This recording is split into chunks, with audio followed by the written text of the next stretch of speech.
Perfect. We're going to get things started. Good morning. We would like to welcome Rory McIlroy to the FedEx St. Jude Championship. Rory, welcome back on this rainy morning. We want to start off with just some comments about capping off a wonderful regular season and the start of playoffs. It's been a really solid season. A lot of good golf played, a couple wins in there. Yeah, I mean, probably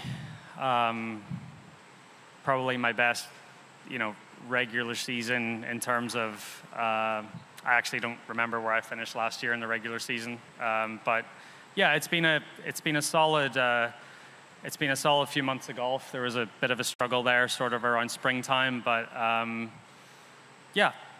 played really good, and feel good coming into this week, and have an opportunity to try to win the FedEx Cup for a fourth time, which is really cool, and just excited to get going. Perfect. We're going to go ahead and already open up to the media. Same as usual. If you have a question, raise your hand. We'll get a microphone over to you. We're going to start off here in the front with Luke. Hi, Rory. Saw you playing around with the new putter out there. Just wondering why the switch now, and what that kind of testing process looks like for you on the back end when you're deciding to put a new one in play. Honestly, I just wanted a different look. I just wanted to freshen it up. I've got my spider with me this week. If that putter isn't doing what I want it to do over the first couple of days, I may go back. But I just wanted to freshen it up. And it wasn't, honestly, it was zero testing process. It was go into the garage and see what I had and just pull a couple out and go have a few putts. That was it. We have Jason, then we'll go over to Doug. Rory, just wanted to get your thoughts on Tiger being named to the policy board and what type of conversations you've had with him since then.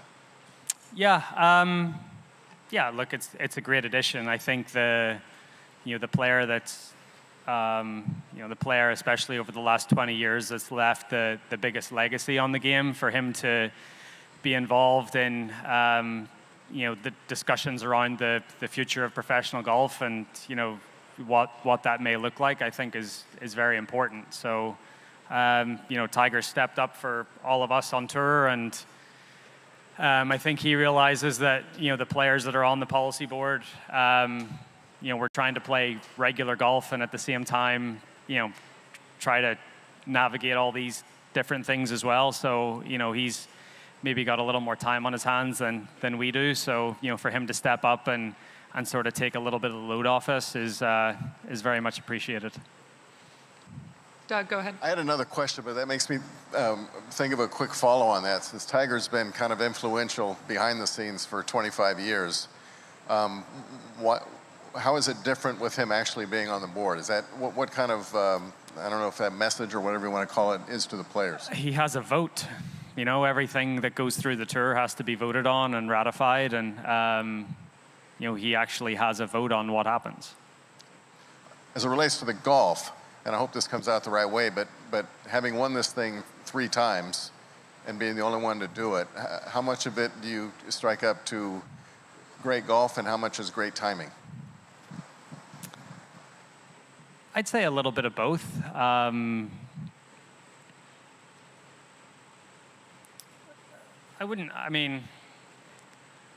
You have to put yourself up there, right? I think I've won the FedEx Cup 3 times. I've finished second once, and I've finished third another time. So I think it's too much of to just consider it good timing seems unfair on my part. I think I'd like to think that I play good enough golf over the years to give myself a chance a bunch of times. So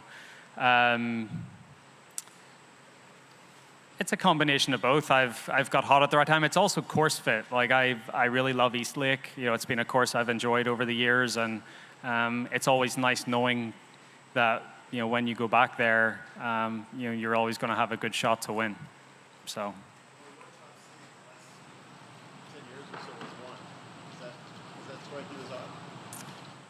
No, because you've got. I can't remember when it maybe.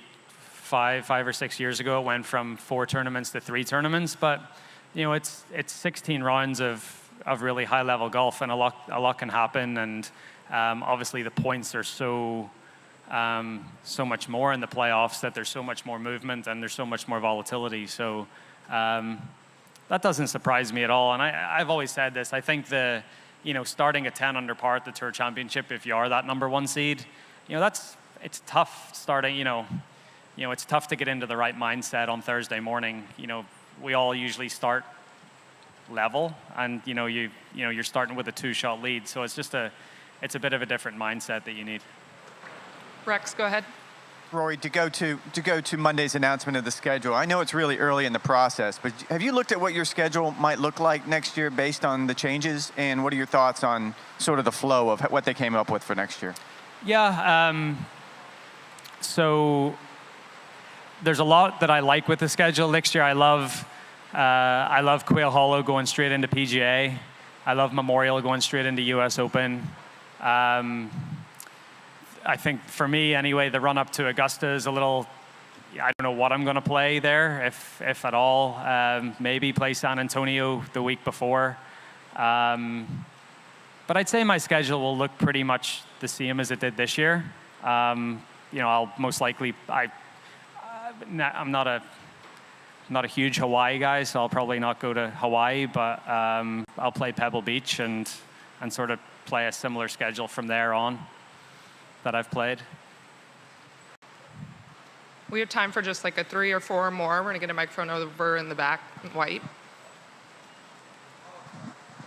Rory, you've won these playoffs 3 times before. How do you just sum up the level of consistency that it takes over these 3 weeks and the challenge of that to get that done? Yeah, so for me, it's I sort of treat it like a 12-run tournament. You've got 12 rounds to play, and you're trying to go out there and get the best out of yourself for those 12 days. And I think with the knowledge of, even if you have a bad week, so I missed the cut here last year, and then was able to bounce back with a good finish at the BMW, and then go on and win the Tour Championship. So, if you're up there in the standings, at least you've got a little bit of wiggle room. But every week you want to go out there and play well. And I think at the end of the day, going into the Tour Championship, if you're sort of within 4 of the lead, starting on Thursday, I think you're in a really good spot. Down to final 2, finished up in the back, and then with Bob. Rory, you've always said you've enjoyed this golf course, and it's become a tougher test through the years. Obviously, the rain, we've had a lot of it here in Memphis last. How do you see this playing out over 4 days with not only the test that this course normally is, but it's getting soft, but Scotty even said the rough is really high now too. So how tough will the next 4 days be, you think? Yeah, I think when it's wet like this, we're probably going to play preferred lies the first couple of days, just with the amount of mud balls that we're getting out there. And then I almost feel like the wetness of the rough makes it a little bit easier, because you're not in 2 minds whether it's going to come out soft or whether it's going to jump. It usually just comes out soft. So it takes a little bit of the guesswork out. So I think with the softer conditions, I feel like it's going to play a little easier, especially the first couple of days, if it retains all that rain that we've had over the last few days. And final question with Bob. Roy, it appears these next 2 months for you are as busy as any time all year, probably. Can you run through what you've got and maybe just sort of trying to pace yourself and looking ahead at all that's coming up? Yeah, so I've got the next 3 weeks. Then I have a week off. Then I'll play the Irish Open. I'll play Wentworth. I've got a buddy's bachelor party in Mykonos after Wentworth for a few days. And then I have a few days to dry out before the Ryder Cup. So, but no, I've got a big, whatever that is, 6 out of 8 run, culminating with the Ryder Cup, where I'm hoping to play a lot of golf. So, I think those 2 off weeks are going to be important to just conserve energy and to really manage my time well and make sure I'm doing the right things so that I'm ready to go when I need to. Would it then just be the one more tournament after the Ryder Cup in Dubai? That'd be Yeah, it, or? that's it. Yeah, so 6 weeks off after the Ryder Cup, Dubai, and I probably won't play again until Dubai at the end of January.